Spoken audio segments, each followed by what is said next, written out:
game knowing that some player is up 1-0.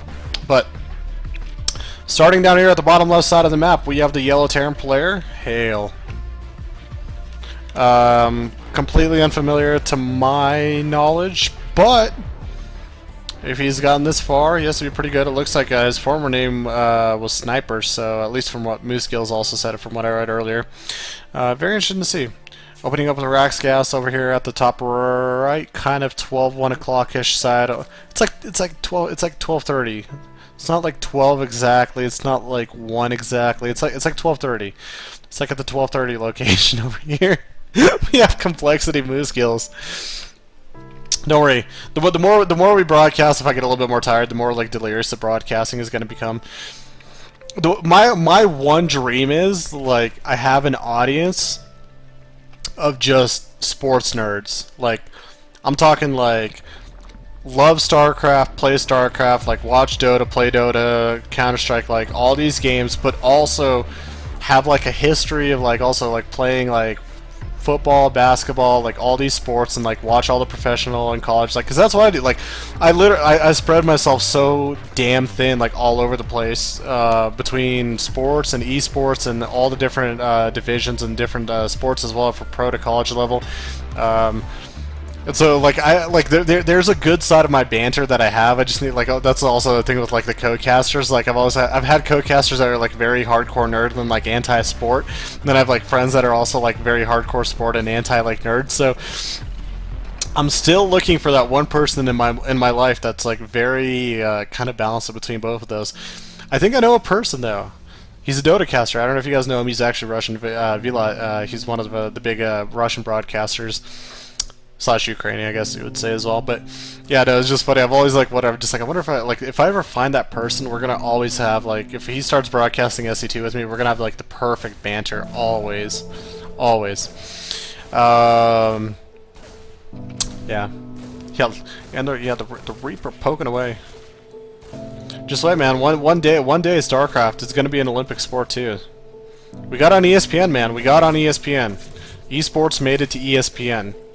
As I said, I'm like, if ESPN, well, I'm going to assume Valve gave them a little bit of money. I don't think it was just like ESPN's just like, yeah, we want to broadcast your event. I mean, they picked up some other stuff, but I think it had to be a little bit money oriented, just due to the fact that the compendium made him so much damn money. I think it gave him the opportunity to maybe pay for promotion in a sense, but.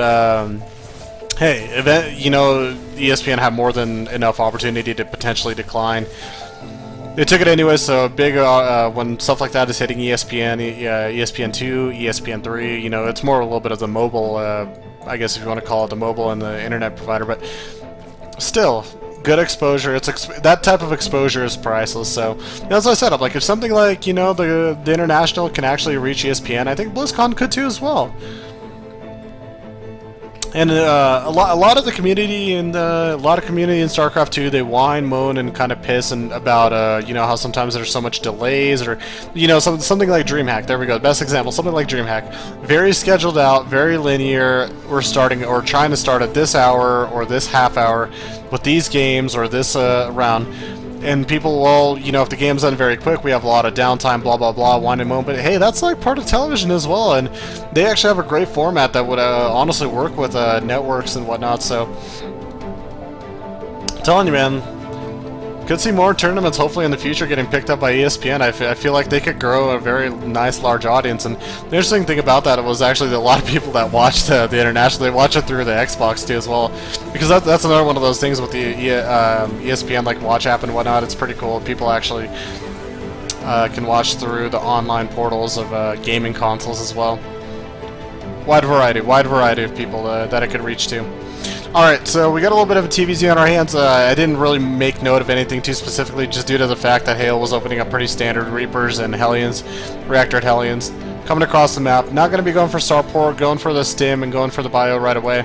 Third command center's already finished out, going to be saturating his natural. Meanwhile, coLMoosegills over here, dropping the Evo wall off, has mainly Lings and Queens to defend for now. I have not seen a Roach Warren, as long as I'm not too blind. No Roach Warren. So he will just try to fend off for now with Queens and Lings. with the amount of Hellions that are out on the field, well, hold on, I might have spoken too soon. Yeah, he's going to need some link support on this. Oh, does he have enough for transfuse? No! Yeah, he did have enough for transfuse, but he didn't transfuse, man. That's a jealous queen right there, man. That is a jealous queen. That queen could have transfused the other queen, but she got jealous. She knows that main queen might have the hold of the kingdom, whatnot. Oh, hold on. Might have a little bit of a trap. It's a trap. Nope. Everything gets roasted away, and wow, these Hellions and Reapers are doing some damage. Thing is, they're wiping away wave after wave after wave after wave of links. Now, behind this, coLMoosegills is getting 9 more drones, getting his +1/+1, but this force again has held minimal losses. Let's take a look at the units lost tab really quick right now, and 23 links and 3 queens for a Hellion and a Marine? Are you kidding me? Are you kidding me? There's no way, man. But stuff like this, of course, due to the fact that it forced out so many units, it will delay coLMoosegills just a tiny bit, not by much. I mean, he's already got his +1/+1. He's got his Baneling Nest just about done. Layers also finished up right now. He's got a macro hatch popping inside the main base underway. So he's still pretty good. Spire underway as well. Like, right now, the thing is, for Hale, he's still sitting at 2 base, technically. He's got his 3rd orbital floating over here. No Ling that I know of that's there to spot or block it off for the time being. Of course, the Overlord dying should draw his attention over to that side of the map.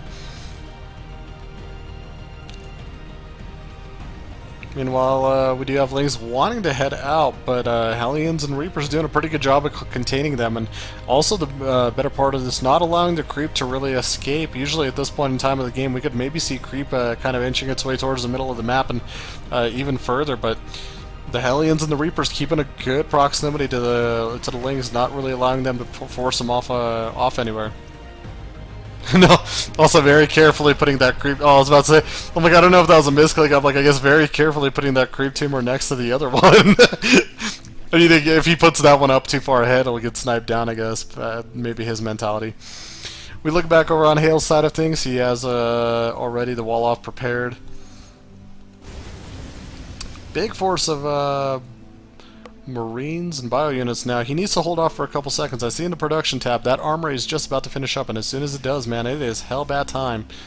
But he needs to wait for hell bad time. If he doesn't have enough time to go into hell bad time. He's gonna have to try to fight this as is, and the Lings and the Banelings getting a pretty good surround, chasing this all down. A lot of the Hellions are still alive, but a lot of damage he's gonna be forced to lift up out of here. And again, these Hellions are basically out of HP, gonna get gnawed all the way down. Damn, that sucks for Hale right there. He could have had a really good opportunity for him right there. If he just waited patiently a little bit longer, waited for the Hellbats to morph, I think he could have gotten a lot more done there. Well, that's good news for coLMoosegills because of that push off. It does give him time to right now pull out some of these mutas in production as we see right now. +2/+2 is about done as well, so really coLMoosegills has been very up on his upgrades. He's already grabbing the 4th hatch as well. Now, the one tough thing about this map, it is very wide, so if you don't have a lot of creep spread, if you don't have a lot of overlord spread, drops can be very dangerous. We watched somebody like Polt yesterday abuse the hell out of the distance of this map, and now might be that time, finally, throughout the whole entire day, we might see the might of Widow Mines and see what the new Widow Mines look like. Again, there's one Hellbat within this army. I'm really hoping that we're going to see a lot more of them. We actually see 3 total in production right now. And that's what I'm scared about right now. Like, I'm really worried that coLMoosegills is going to roll up on Hale and just Widow Mines are going to rip apart the Zerg army. Because that is a huge factor, remember. That's full 1.75 range. That's the full 40 damage plus 40 on shield. So, I mean, the shield doesn't really matter for Zergs, but... Oh, you're talking about a lot of damage output. And it's not the percentages either, that, you know, that 50 to 25% depending on your range. Crazy stuff. Alright. Well, for now we do have a bunker and a watchtower, not a watchtower, sensor out here in the middle of the map, kind of in between the natural and the third. It looks like he wants to go for his 4th base, already going on ahead and putting up a turret during this time. Some of the forces are filtering down to the bottom right side of the map. Moosegills, of course, going to stop that Marine. One Marine ran over just to scout out that 4th location. So, pretty good job by Hale right now, keeping pretty good map awareness. You know, it reminds me, again, I have to go back to Pol because Pol did such a wonderful job yesterday. Just, you know, 5 Marines spread out all across the map, making sure, keeping track of expansions and a couple specific locations, and it worked out really well for him. Now over here we do have Mutas trying to fly in. SCVs quick to the reaction to repair. Almost all of the Marines stemmed up. Not always the best use of stem. And hey, I can't blame them. I forget about it sometimes too when I play. I just like stem the whole army to chase like a little flock of Mutas when you should be like maybe like 10 or 12 of them at most. Now, something I would love to see. Oh, there it is. I was about to say. I'm like, I would love to see these Widowmine bait bombs right here, sitting right here perfectly. So if the Mutas do come back in and try to maybe snipe down this turret, they will get popped. 3 Widowmines with that full damage should also kill off a whole flock as well. Moosegills starting to take a little bit more control of the map with the Overlords, starting to creep at some of these lower locations. 4th base is about finished up. He's forming it into a planetary, adding on a 5th command center. Meanwhile, middle of the map, creep spread kind of getting on through, but here comes the Bioforces. Scan drop, going to clear out some of that creep. Down at the bottom right side of the map, going to have to deal with the main army, though. That looks like a little bit more of a dangerous pack of units, and that is a lot of Widowmines, by the way. A lot of Widowmines, but the Widowmines are very bunched up, so I would love to see them spread out maybe just a little bit more. 2 Widowmines crashing, Banelings crashing into a couple Marines. Here comes the flock, and here comes the Widowmine test. Oh, the Widowmines, man, they pass. If not for being bunched up and on creep right there, I think that would have gone much better. Moosegills has a huge Mutaflock, but 3-3 is about to finish up. 104 Lings in production right now for Moosegills, along with those Mutas. 5th base is almost up for him. Remember, he does have the macro hatch as well that he can produce off of. Double drop on the main base. We actually missed it. I apologize. Takes out the main base over here. But lots of time still for Moosegills. Remember, he still has a very healthy 4th hatcher. He can, of course, just long-distance mine. Doesn't exactly technically have to rebuild. He also has this 5th hatchery right here that's going to give him some fresh resources and econ as well. And like I said, down here, the biggest problem with all of that was just everything was so very heavily bunched up. He had all the Widowmines all in one clump right here. If you had them spread out a little bit more, let him get some maybe early detonations here, a little bit of early detonations there, maybe had some in the back over here trailing as well, that would have ripped up apart that army. That would have gone to the point where those Mutas would have probably maybe even had to pull back, but Moosegills right now trying to dual prong it a little bit right over here himself. Mutas over here on the left side. I think they just ate all of the Widowmines. Yeah, you see all these Mutas with these Mutas are just like bleeding, like wings are just ripped off. Yeah, what happened to you guys? Yeah, we ran into a pack of Widowmines. Yeah. Oh, nice. Burrowed Banelings only looks like one though. Unfortunately, not able to kill him off. Yeah, what happened to you guys? Yeah, Kerrigan didn't give us the proper intel, man. Kerrigan didn't give us the proper intel. Our scouts, our overseers were a little bit late. But, hey, this is the beauty of Mutalisks and Heart of the Swarm. They do have a little bit of time to regenerate, as you can see. Almost up to the green HP marker, which is getting closer to full. Hale, meanwhile, does have some Thors with him. We do see another big blow right there. Some burrowed Banelings actually clearing out a portion of the army of Hale. Here comes the influx of units. Widowmines do begin to burrow. We'll see what kind of detonations they can get off. Man, big damage, man. Bam! They're clearing out, but now the Banelings are still alive. They're going to try to roll through, and they're going to continue on through here. Marauders getting cleared out. Really just Marines alive. Mutas are still over here. If they actually could come over here and help out, they might have been able to clear absolutely everything out, including the medevacs and the Widowmines. He's a little bit too focused on trying to maybe punish this 3rd base in some way, shape, or form, and it's not really possible. 3 Widowmines are burrowed right now. Hale is sitting there.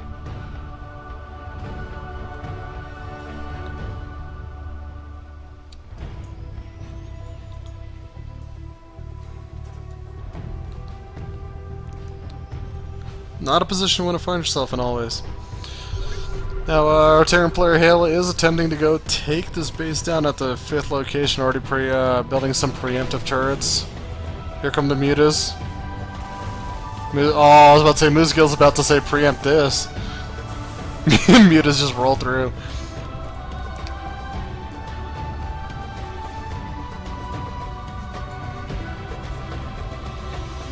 Now at this point for coMoosegills, he is in a pretty good position as we take a look across the map. He's got his hive finished up. Did he try to... Okay, I think he went into the net. Did he go to net? Which hatchery? Okay, he went from the third hatchery for his hive. Well, he's got adrenals, he's got 3-3, he's got the Ultra's Cavern about done. He's got crew spread across the map really nicely. There's this double drop coming up over here, which he's going to have to react to. Some of them are going to be able to get the drones between the third hatch and the main as well. I think Hale almost forgot a little bit about his forces because he's so focused on the mutas over here. Well, this is going to be very interesting because this is going to force an attack from both players. Hale's just going to go for the hatcheries down over here at the bottom right side of the map. Meanwhile, the mutas are going to cause and create havoc, and the mutas honestly should fight. The mutas should fight. I don't know why he's running away from this little marine pack. He can absolutely clear all of them out and continue fighting. I guess he's just want to going. He wants to just go in and go for the further econ. Now there's the Widow Mines. I think he just spotted them. And trying to micro steadily his... Whoa! Widow Mines hurt so much. One detonation happens. He was trying to kind of micro his way right along the edge of the planetary just to kind of knock HP off of it. Now that fifth hatchery, or I mean not that fifth hatchery, that sixth hatchery that was down here at the bottom right, of course, got cleaned up. Meanwhile, very, I want to say, low HP force coming out the bottom right side of the map, very red in HP. Medevacs are trying to catch up. That Thor is very behind, and they're going to go for the full surround. Widow Mines not being too much of a factor until that detonation cleared out the hell out of those banelings, and now this Bioforce does have an opportunity to continue pushing their way through. This fifth hatchery could go down. Now he's got to micro his way back behind all of this. Here come the Widow Mines. And they rip across all the Marines for the most part. The Marauders are barely alive. Medevacs don't really have much energy on him. So he lifts on out, tries to get out of there. Ultras are now finally out on the map. He's got more Lings in production. Remember, he can just remake all of this and saturate this base as well, too. Meanwhile, whatever the hell happened at the bottom left side of the map, which I'm not sure what the hell happened at the bottom left side of the map, but you remember that huge Mutaflock that he had? Yeah, it's not so huge anymore. we apparently had some losses. Oh, Banelings were trying to get a little bit clever right there, roll up on the Marauders, maybe even burrow under them. But still, due to the econ of coMoosegills, again, he needs more resources, but due to his econ, he is able to reform a pretty strong army of Ling Baneling and Ultralisk. He's got, of course, a few mutas for support as well, which does help out because you can't micro as freely when you have mutas starting to hack away at the medevacs. And you can see there's the liftoff. He's going to chase him down. Gets one medevac and starting to chase down the rest. The boost is up. He's got to do something right here. I think this might be it. Potentially, well, not yet. I don't know, I'm just really worried for Hale, even though he's up on supply. Like, coMoosegills just has such a strong army and such a formidable one. Here he goes, he's gonna roll in here. Banelings. Widow Mines, detonate. Planetary falls.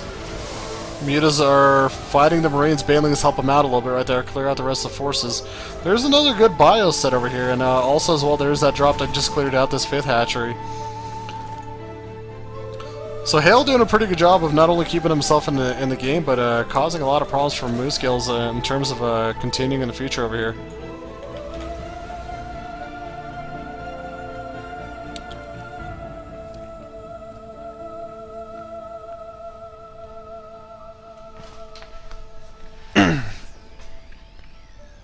Newly built planetary down over here at the 6 o'clock for Hale. Taking a look at the just general landscape, basically mined out from his main for the most part. There's still a few resources there. Natural's pretty much gone, and of course bled out. Third base.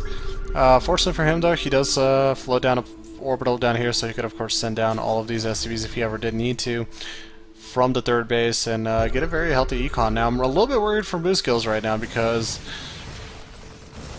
God, he's got 3.5k gas, but damn, the resources, just due to the fact that he doesn't have hatches and a lot of workers, he's having a very hard time creating enough units to deal with this. And the Widow Mines blow up everything along with the Ultras and manage to hit the mutas. You can see those mutas are barely coming out alive with that.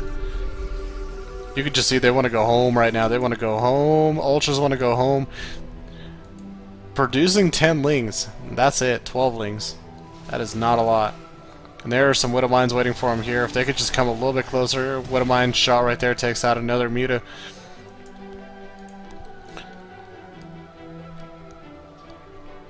I'm worried for coLMoosegills, man. He's down to 1 mining base right now. Down to 1 mining base.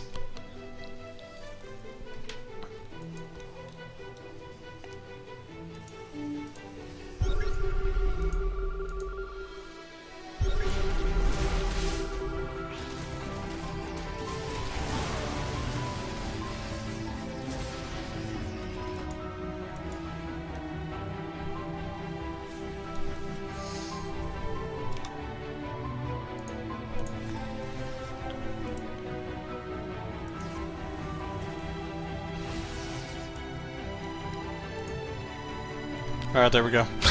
Actually, while all this was going on, my actual, like, my Twitch dashboard, like, crashed. So much action going on. So much StarCraft. Alright. Now, as we take a look at the game right now, we're about at the 30-minute mark. Drones are starting to do some long-distance mining. He's starting to resaturate his way across the bottom right side of base, but we have a triple drop coming up over here. Ultras are great units to a point, and that point is fighting heads up. Not the best one in terms of when trying to catch up to drops. Now, the Overlord fortunately does spot, so he's going to be able to preemptively send some units down here to try to defend against this. Spore Crawler will start poking away at some of these medevacs. He's going to have to boost out of the way, and looks like he's going to maybe try to go for this third hatchery, and that's actually the hive. Very dangerous place to lose, but he's also got to be very aware of he's got another pressing army coming across the front. 126 supply to 200. Ultras are probably going to get bodied across through here. If you could just focus them down, 1 Ultra goes down, 2 Ultras go down. Meanwhile, over here we have that main hatchery that's mining going down as well. I think this is over for coLMoosegills right now.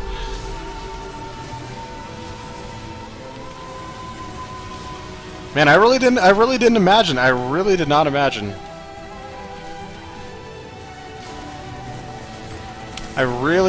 imagine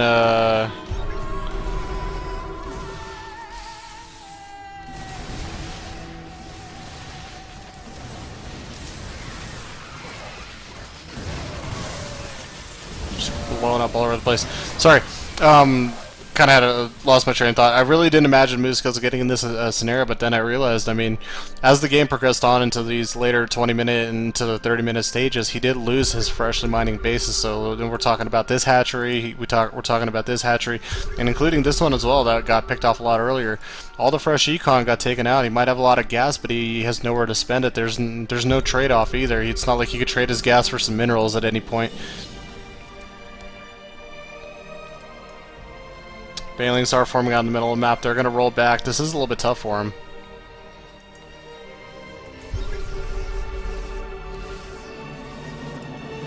Units filtering all over the place right now.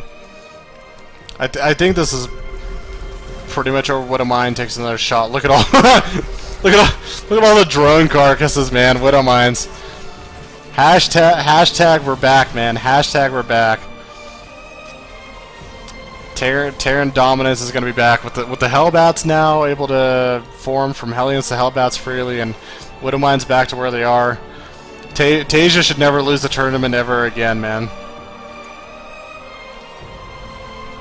Alright, resaturating this base as quickly as he possibly can. Infestors are out, and that's actually something nice to have. Infestors, those fungals can finally keep some of those units together, but this is just too much Terran might. Like, just continually press on forward. He doesn't even have to worry or respect this force anymore. This isn't even a respectable army at any point. Yeah, and he's just gonna go for it right now. Like, just stim A, move it. It's over.